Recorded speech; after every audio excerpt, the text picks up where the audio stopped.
Next, a good attitude about the future. You got to set your goals. We look back for experience, but we look forward for inspiration.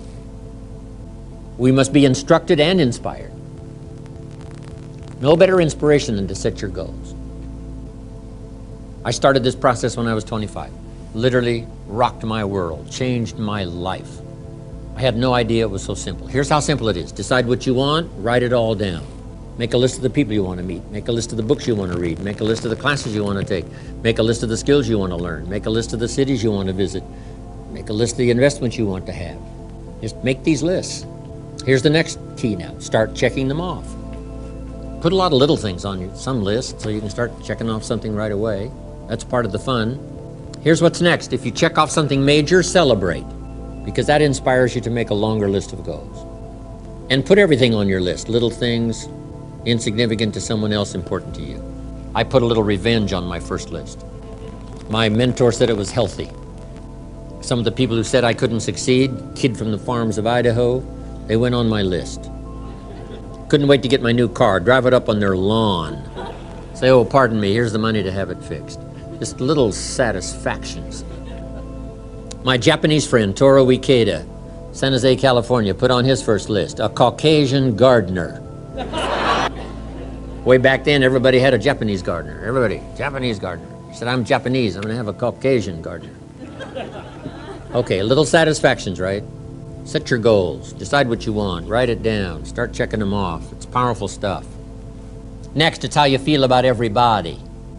If you want to be a leader, true leader, entrepreneur of the highest order, well-respected, unique in your field, here's number one, how you feel about everybody.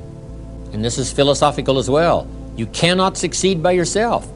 So a unique sense of appreciation of everybody goes with the territory of leadership. It takes everybody for each of us to be successful.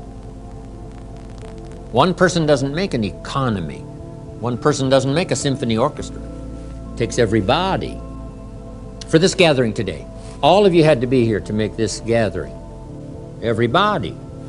If one of you were missing, there wouldn't be this many people here. Everybody to make something work.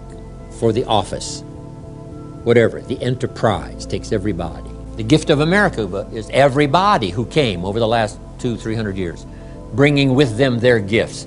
No country has become such a depository of the gifts of the world like America has over the last 200-300 years. People coming, bringing their gifts. Gift of language, gift of learning, gift of politics, gift of government, gift of medicine, gift of healing, gift of music, gift of the work ethic.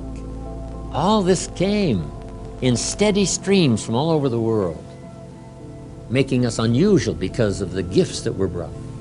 And to understand that and appreciate it now gives you open access to the market that's available to make your fortune. Now what I love to do is go back where these gifts came from. Not long ago I was in Rome, had 1,000 people in my class.